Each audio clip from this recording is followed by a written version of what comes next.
Sweden के Quran crisis के बारे में तो आपने सुना ही होगा। क्या मुस्लिम कंट्रीज़ स्वीडन के ऊपर प्रतिशोधक कार्रवाई करने वाले हैं, या फिर स्वीडन और डेनमार्क के ऊपर कोई आतंकी हमला होने वाला है? अगर स्वीडन के प्रधानमंत्री उल्फ क्रिस्टरसन की माने तो उन्हें आगे आने वाले कुछ दिनों में इस तरह की किसी कार्रवाई की आशंका प्रबल दिखाई देती है, ख़ास करके आतंकी हमलों की।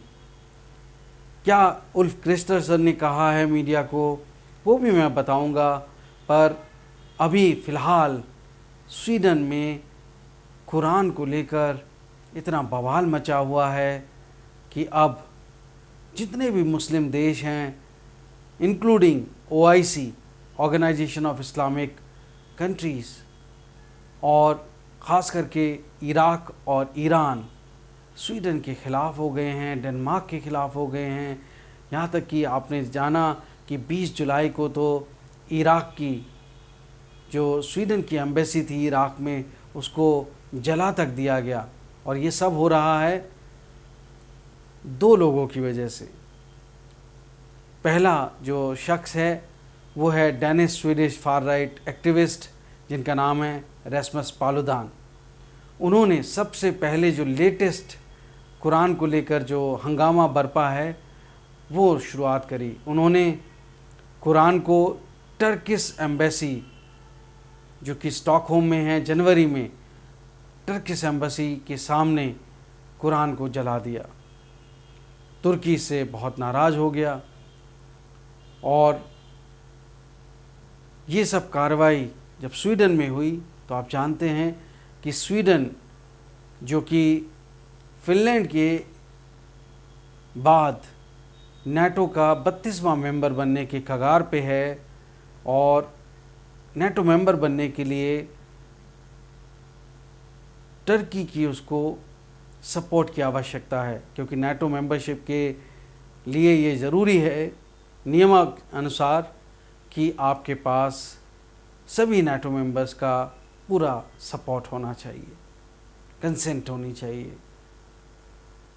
और इस घटना के बाद टर्की ने अरेस्ट वारंट निकाल दिया। जो डेनिश स्वीडिश एक्सट्रीमिस्ट हैं रैस्मस पालुदान, फार राइट पॉलिटिशियन हैं, रहने वाले वो डेनमार्क के हैं, लेकिन वो अभी फ़िलहाल स्वीडन में अपनी पॉलिटिक्स करते हैं।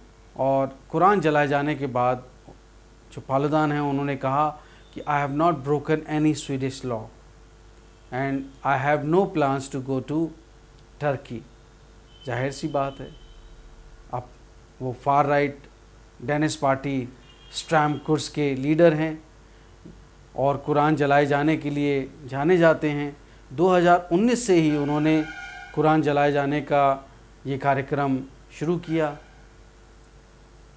ये बहुत ही अजीब बात है कि किसी के धार्मिक ग्रंथ की अवमानना, बेअदबी और उसको कैसे जलाया जा सकता है।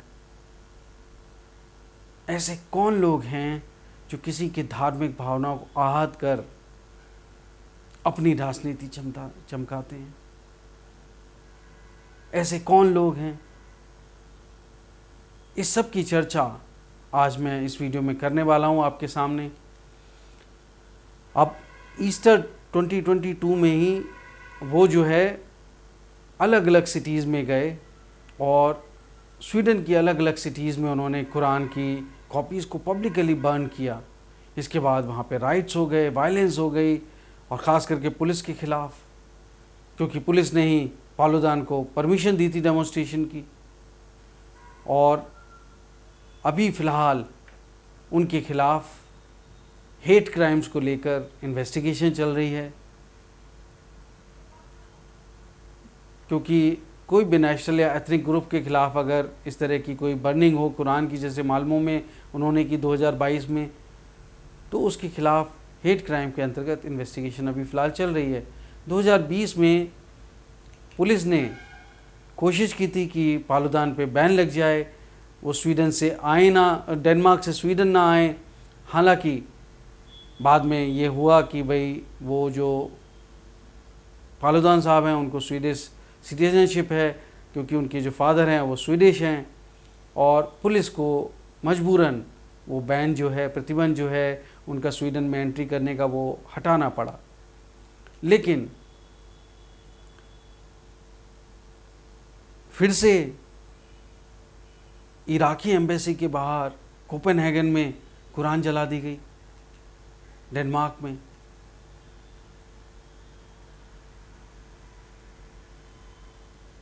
और स्वीडन में तो एक बार को फिर भी परमिशन लेनी होती है, लेकिन डेनमार्क में इस तरह के प्रोटेस्ट करने के लिए आपको पुलिस की परमिशन की भी ज़रूरत नहीं पड़ती है। और इसके बाद जो दूसरा शख्स है जो अभी स्वीडन की पॉलिटिक्स में, स्वीडन और सभी मुस्लिम देशों के बीच में एक दरार पैदा करने की जो कोशिश की गई है, उसमें जो दूसरा शख्स है उसका नाम है सलमान मोमिका। ये घटना स्वीडन की क्यों भारत के लिए महत्वपूर्ण है ये भी मैं आपको बताऊंगा आगे, पर पहले सलमान मोमिका के बारे में मैं बताता हूँ कि उन्होंने किसी और दिन नहीं बल्कि मुस्लिम धर्म ग्रंथों के हिसाब से, मुस्लिम कैलेंडर के हिसाब से जो सबसे महत्वपूर्ण दिन होता है मुस्लिम्स के लिए, धार्मिक रीति रिवाज के हिसाब से, ईद अल अजहा जिसे हम कहते हैं, उस दिन जून में सलमान मोमिका ने कुरान जला दी मस्जिद के बाहर। ये एक बहुत बड़ी बात है स्वीडन में, स्टॉकहोम में। सलमान मोमिका जो हैं वो लगभग 37 साल के हैं, इराक से स्वीडन में आए हुए एक क्रिश्चियन रिफ्यूजी हैं। 2018 या 19 में वो स्वीडन आ गए थे और वो ईरान के प्रो ईरानियन जो हैं, वो वैसे रहने वाले इराक के हैं लेकिन प्रो ईरानियन एक आउटफिट चलाते हैं, अथीस्ट अपने आप को कहते हैं, नास्तिक। और ये सब घटनाएं जो हैं वो कहीं ना कहीं स्वीडन की जो नेटो मेंबरशिप है उससे जुड़ी हुई हैं। पहली बार कुरान जलाने के बाद भी संतुष्टि नहीं हुई, तो 2 हफ्ते के बाद में फिर से जो सलमान मोमिका साहब हैं, इन्होंने असाइलम लिया हुआ है स्वीडन में, उन्होंने फिर से प्रोटेस्ट किया। हालांकि इस बार वो कुरान जलाए नहीं, लेकिन इस बार उन्होंने मुस्लिमों के लिए धार्मिक दृष्टि से अछूत समझे जाने वाले और बेअदबी वाला काम किया। सूअर के मांस को उन्होंने कुरान पे रख दिया और इराक के फ्लैग से उन्होंने शूज़ पॉलिश किए, और ये सब किया। जो इराकी एम्बेसी है स्वीडन की कैपिटल में, स्टॉकहोम में, उसके बाहर कौन सा देश होगा जो ये सब बर्दाश्त करेगा। और उसके बाद 20 जुलाई को ही इराक में जो स्वीडिश एम्बेसी थी उसका कुछ हिस्सा जला दिया गया। वहाँ पे प्रोटेस्ट हुए, पब्लिक ने प्रोटेस्ट किए और पब्लिक ने स्वीडन की एम्बेसी को आग लगा दी। धार्मिक भावनाएं आहत करना, बेअदबी करना अपनी राजनीति के लिए। अब आप सोच रहे होंगे कि स्वीडन की जो पुलिस है, स्वीडन का जो सुरक्षा एजेंसियां हैं, वो सब इस पे क्यों नहीं रोक लगाती हैं।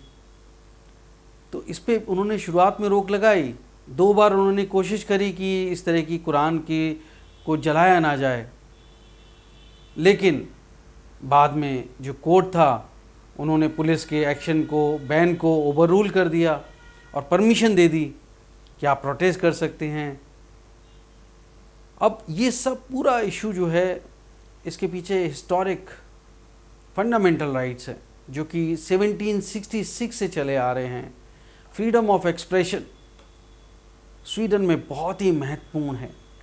नॉर्डिक नेशन स्वीडन, वहाँ पर फंडामेंटल ऑफ राइट जो है, फ्रीडम ऑफ एक्सप्रेशन जो है वो सबसे ज़्यादा महत्वपूर्ण है।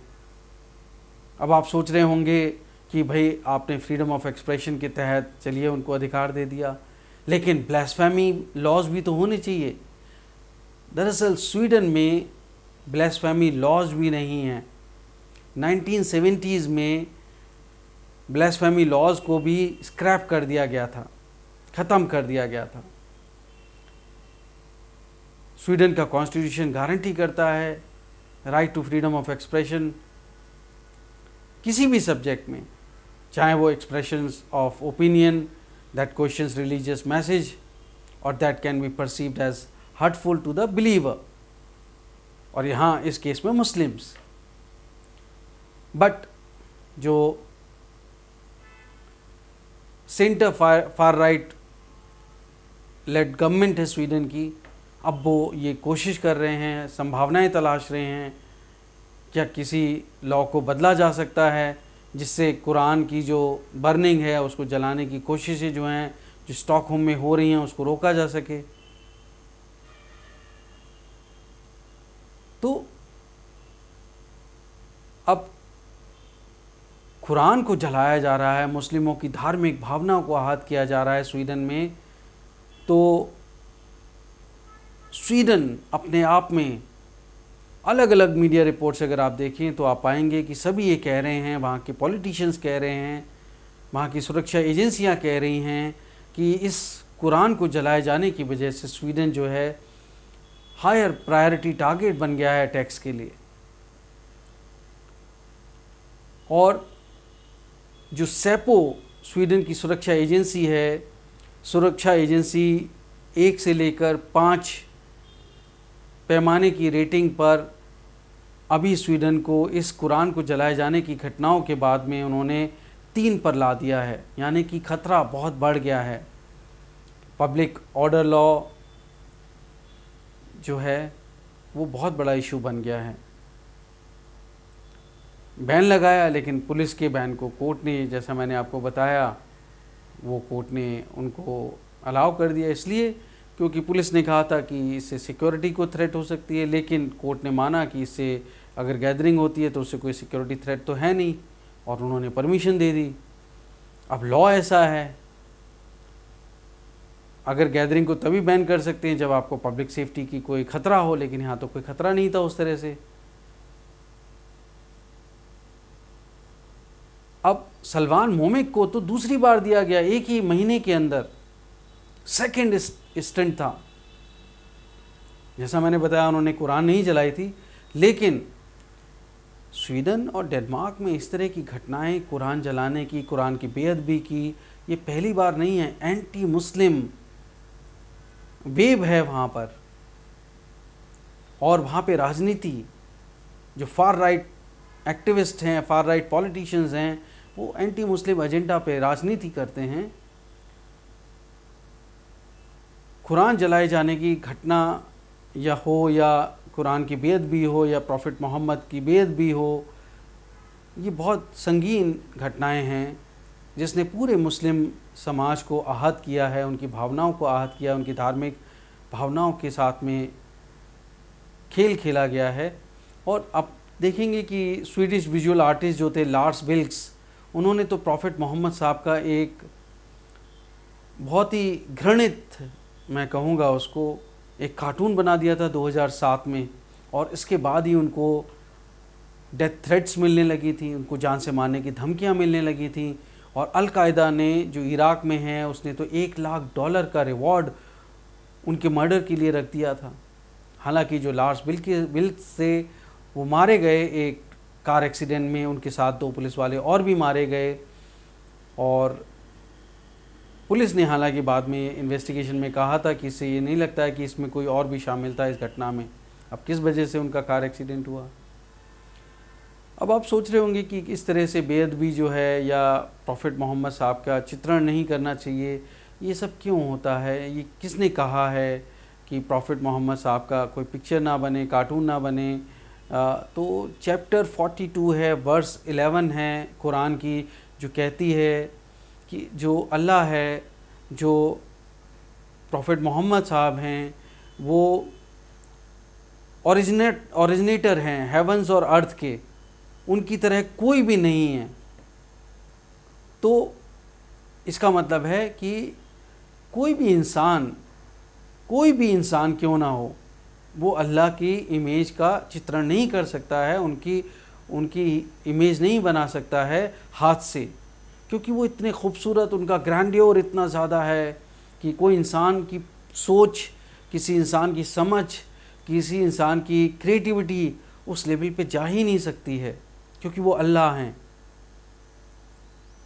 और अगर कोई ऐसा करता है तो इसको अल्लाह की इंसल्ट माना जाता है, अल्लाह को अपमानित करना माना जाता है। और इसी तरह से जो कुरान की चैप्टर 21 है, उसकी वर्स है 52-54, उसमें मुस्लिमों को एक तरह से ये बिलीव दिया गया है कि अगर इमेजेस बनती हैं तो आइडोलेट्री होगी, मतलब मूर्ति पूजा होगी, इमेजेस की पूजा होगी, डिवाइन की पूजा होगी। एक तरह से जो करते हैं वो एक डिवाइन है अल्लाह, और वहाँ पे मूर्ति पूजा होने लगेगी, तो ये ऑब्जेक्ट बन जाएगा वर्शिप करने का। इस वजह से कुरान में इस तरह की मूर्ति पूजा या चित्रण मना किया गया है। और होली बुक मानी जाती है कुरान मुस्लिम्स के लिए, सबसे बड़ा ग्रंथ है, धार्मिक ग्रंथ, और दुनिया भर में हर व्यक्ति कुरान का सम्मान करता है। लेकिन स्वीडन और डेनमार्क की जो घटनाएं हैं, वहाँ पे कुरान की बेइज्जती भी हो रही है, मुस्लिम्स की धार्मिक भावनाओं से खिलवाड़ हो रही है, और इस तरह की घृणित, घटिया हरकत मैं समझता हूँ कि दुनिया का कोई भी आदमी समझदार, जो इंडिपेंडेंट और रैशनल होगा, जिसका माइंड, वो कभी सपोर्ट नहीं करेगा। अब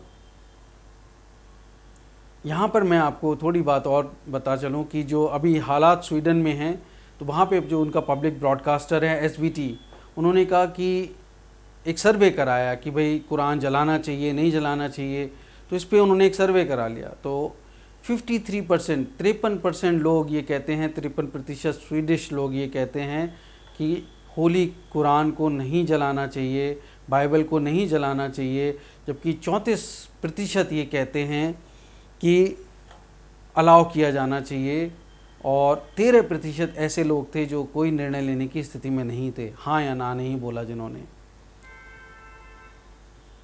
जैसा मैंने बताया 20 जुलाई को स्वीडन की जो एम्बेसी थी इराक में, वहाँ प्रोटेस्टर्स ने उसको इतने नाराज़ थे कुरान के जलाए जाने से कि उन्होंने एम्बेसी को जला दिया। अब इतना डर गया पड़ोसी, अगर आप देखें स्वीडन, डेनमार्क और फिनलैंड बहुत ही घनिष्ठ संबंध है, नॉर्डिक नेशन है, और फिनलैंड को डर लगने लगा है कि यहाँ पे कुरान जलाने की घटनाएं ना हो जाएं।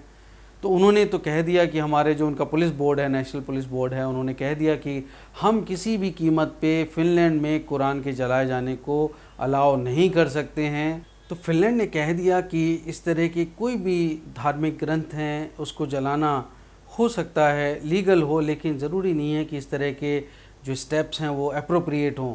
तो मोरालिटी भी कुछ होती है, एथिक्स भी कुछ होते हैं, कन्विक्शन भी कुछ होती है, ह्यूमन वैल्यूज़ भी कुछ होती हैं, दूसरों के धर्म का आदर करना भी कोई बात होती है। बहरहाल अली मोहम्मद सीरत, जो कि सुप्रीम लीडर हैं Iranian revolutionary guard core Quds forces के, उन्होंने साफ साफ कह दिया है कि ईरान के बॉर्डर के बाहर जो एजेंसी किसी भी ऑपरेशन के लिए ज़िम्मेदार होती है, वो उस एजेंसी के मुखिया हैं। उन्होंने कह दिया है कि कुरान की बेअदबी जिस शख्स ने की है उसको अपनी जान की चिंता होनी चाहिए, he should fear for his life. अब भारत और पाकिस्तान दोनों मुल्क मुस्लिम आबादी वाले मुल्क हैं। पाकिस्तान खुद एक इस्लामिक कंट्री है, हिंदुस्तान एक धर्मनिरपेक्ष सेकुलर देश है। भारत ने भी कुरान जलाए जाने की घटना का विरोध किया, यूनाइटेड नेशंस में पाकिस्तान का साथ दिया, अपने दुश्मन देश पाकिस्तान का साथ दिया कुरान जलाए जाने के विरोध में। जुलाई के 12 या 13 जुलाई को जब पाकिस्तान रिजोल्यूशन लेके आया यूनाइटेड नेशंस में, जहां कुरान जलाए जाने की घटना का कंडेमनेशन होना था। ह्यूमन राइट्स काउंसिल में, जो कि टॉप बॉडी है यूनाइटेड नेशंस की, जिसने अप्रूव किया इस तरह की जो देशों का रुख था उसको, इस तरह की कुरान के ख़िलाफ़ नफ़रत वाली जो घटनाएं हो रही हैं यूरोप में, तो भारत ने पाकिस्तान का साथ दिया। अब 31 जुलाई को जो ऑर्गेनाइजेशन ऑफ इस्लामिक कंट्रीज़ हैं उनकी एक मीटिंग होने वाली है इसी सब पर। अब वहाँ पर स्वीडन का क्या रुख रहता है देखना होगा, लेकिन स्वीडन की सिक्योरिटी सर्विस जो सैपो है, उन्होंने कुरान जलाए जाने की घटनाओं के बाद में जो थ्रेट लेवल है उसको बढ़ा के 3 कर दिया है, थ्रेट लेवल को एलिवेट कर दिया है। तो ये बहुत बड़ी बात है। जो अब तक स्वीडन और डेनमार्क को टॉलरेंट देश समझा जाता था, वो अब एंटी इस्लामिक देश के नाम से जाने जा रहे हैं, और सिर्फ इसलिए कि वहाँ पे बोलने की आज़ादी है, उसको प्रोटेक्ट किया जा रहा है। अब स्वीडन क्या कहता है? स्वीडन कहता है कि जी जो कुरान जलाए जाने की घटनाएं हैं उस सब के पीछे रशिया का हाथ है, रूस का हाथ है। इसके बारे में भी मैं उल्फ क्रिस्टरसन का जो बयान है वो सुनवाऊंगा आपको। दरअसल कुछ दिनों पहले जुलाई में ही टर्की ने जो है स्वीडन को नेटो की जो सदस्यता है उसको दिए जाने का समर्थन कर दिया था। उन्होंने एक शर्त रखी थी कि हमें, यानी कि टर्की को, यूरोपियन यूनियन की मेंबरशिप दे दी जाए और हम स्वीडन की नाटो मेंबरशिप के लिए सपोर्ट करेंगे। आप जानते हैं कि फ़िनलैंड 31वां देश बना नाटो का, और जो नॉर्थ अटलांटिक ट्रीटी ऑर्गेनाइजेशन है, स्वीडन अगर टर्की अप्रूवल दे देता है तो वो 32वां देश बन जाएगा, नाटो का मेंबर बन जाएगा। तो इस बीच में जो स्वीडन की एंटी इमिग्रेशन एजेंसी हैं वो अभी ये कोशिश कर रही हैं कि देखें कि भाई जो सलमान मोमिक नाम का जो शख्स है, जो कि इराक से क्रिश्चियन रिफ्यूजी है जो आया था, उसकी जो एप्लीकेशन है, क्या उसको रिवोक कर सकते हैं, उसके लिए वो देख रहे हैं। क्योंकि जो अभी जो राजनीतिक हालात हैं स्वीडन के, तो वो ऐसा है कि वहाँ पे बहुत जो स्वीडन की डेमोक्रेटिक पार्टी है, स्वीडन डेमोक्रेट्स पार्टी, वो सपोर्ट कर रही है, एक तरह से राइट ऑफ सेंटर कोलिशन है उसको, पावर में नहीं रहते हुए भी, कोई फॉर्मल पार्ट नहीं है वो सरकार का, लेकिन वो एंटी मुस्लिम रेटोरिक है उनका। तो उन्होंने बार बार स्वीडन की जो सोसाइटी है उसके इस्लामाइजेशन के बारे में, कि इस्लामीकरण हो रहा है उसका, सोसाइटी का, जो इमिग्रेंट्स हैं, मुस्लिम इमिग्रेंट्स हैं, उनके ख़िलाफ़ वो आवाज़ उठाते रहे हैं। उनको कहा है कि आप जो स्वीडन की वैल्यूज़ हैं, स्वीडिश वैल्यूज़ जिसे कहते हैं, उनको आप अपना लीजिए, वहाँ के कल्चर को और उस तरह की चीज़ों को। बहरहाल आपको पता होगा कि जब रिएक्शन होती है तो डिप्लोमेसी में बहुत कुछ होता है। तो डिप्लोमेसी में इराक ने तो अपने जो स्वीडन के एम्बेसडर थे उनको एक्सपेल कर दिया था, और स्वीडन की जो एम्बेसी है वो जला भी दी गई थी। तो ये सब घटनाओं के बीच में ये ज़रूरी है कि हम जानें कि इसका हर्ष क्या होने वाला है। तो इसका हर्ष तो दिखने वाला है। खुद स्वीडिश पीएम उल्फ क्रिस्टरसन के जो बयान है जो उन्होंने दिया है, वो कहते हैं इफ़ दे आर ग्रांटेड, मतलब जो अगर पुलिस ने परमिशन दे दी, वो कहते हैं मेरे हाथ में कुछ नहीं है, सब कुछ पुलिस के हाथ में है, कानून के हाथ में है। मेरे हाथ में कुरान जलाए जाने की किसी भी प्रदर्शन को या किसी भी डेमोन्स्ट्रेशन को परमिशन देना मेरे हाथ में नहीं है। और चूँकि वहाँ का कानून ऐसा है, तो कहते हैं कि if they are granted we are going to face some days where there is a clear risk of something serious happening. मतलब अगर पुलिस ने परमिशन दे दी तो वो दिन दूर नहीं है जब कुछ बड़ी घटना घट जाएगी। और वो कहते हैं कि I am extremely worried about what it could lead to, मतलब मैं इतना ज़्यादा चिंतित हूँ, मुझे नहीं पता कि ये कहाँ ले जाएगा। ये खुद स्वीडन के प्रधानमंत्री कह रहे हैं। और चूँकि डिप्लोमेसी है, पूरे दुनिया भर में आग की तरह ये इशू फैल गया है, तो जो वहाँ के फॉरेन मिनिस्टर हैं स्वीडन के, मिस्टर टोबियस बिलस्ट्रॉम, उन्होंने एक स्टेटमेंट दिया है। वो कहते हैं कि कई कंट्रीज़ में ऐसा लग रहा है कि एक परसेप्शन हो गया है कि जो स्वीडिश स्टेट है, जो कंट्री है, वहाँ की सरकार है, वो इसके पीछे है और वो इसको, इस घृणित कार्य को करने के लिए लोगों को परमिशन दे रही है या इजाज़त दे रही है, जबकि ऐसा नहीं है, हम नहीं दे रहे हैं। वो कहते हैं these are acts committed by individuals but they do it within the framework of freedom of speech laws. जैसा मैंने आपको बताया 1766 के आसपास जो लॉ बना। बिलस्ट्रॉम ने कहा he had been in touch with the foreign ministers of Iran, Iraq, Algeria and Lebanon and और भी कई सारे देश हैं उनके साथ में। इसके अलावा वो यूनाइटेड नेशंस के जो सेक्रेटरी जनरल हैं उनके साथ भी इसी मुद्दे पर संपर्क में हैं। और जो सेक्रेटरी जनरल हैं मल्टीनेशनल ऑर्गेनाइजेशन OIC, जैसे मैंने आपको बताया, उनके भी टच में हैं और ये सब इशू उनके साथ में डिस्कस किया जाएगा। और लेकिन वो ये कहते हैं, बहुत ही इम्पॉर्टेंट बात कहते हैं, we will discuss these issues and it is important to stress that this is a long term issue, there are no quick fixes. मतलब बहुत लंबा चलेगा, क्विक फिक्सेस नहीं हैं। तो इसका मतलब है, आप खुद समझ सकते हैं,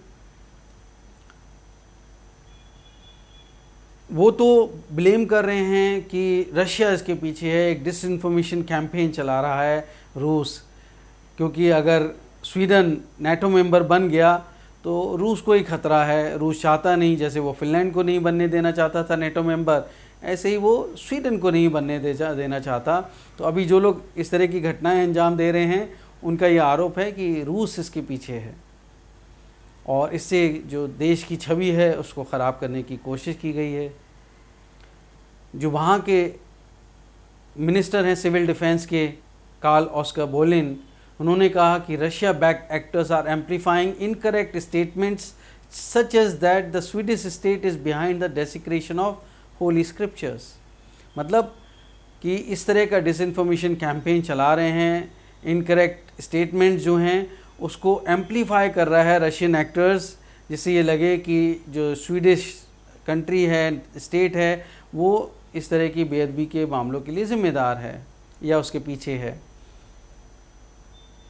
तो इस तरह की इल्ज़ामात, बहुत ही सीरियस इल्ज़ामात स्वीडन ने लगाए हैं।